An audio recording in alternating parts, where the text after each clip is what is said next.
ඔයා එකපාරක් ඔයාගේ අවට තියෙන පරිසරයට ඇහුම්කන් දීලා බලන්න. එයාලට තියෙන කතාව ගොඩාක් දුක්බර එකක්.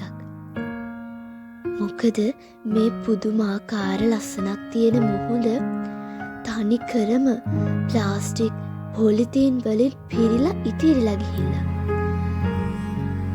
බලන හැම තැනම පොලිතීන් ප්ලාස්ටික්. මේ මුහුද විනාශ වෙලා තියෙන්නෙම මිනිස් ක්‍රියාකාරකම් හින්දා. මහ මුහුද ආදරේ නැති දැඩි කරපු මුහුදු ජීවියෝ මැරිලා වෙරළට ගහගෙන ඇවිල්ලා. මහ මුහුදට මෙහෙම වුණේ අපි නිසා නම් අපි මේ වැරද්ද හදාගන්නත් ඕනි. අපි මේ ලස්සන සම්පත් ආරක්ෂා කරගන්න ඕනි. ඔයාලටත් මේ තැන බලන්න ඕන නම් උප්පුවැලිවල ඩියබාගික පිටිපස්සට යන්න. ගිහින් බලන්න මේ මුහුද කොච්චරනම් නාස්ති වෙලාද කියලා.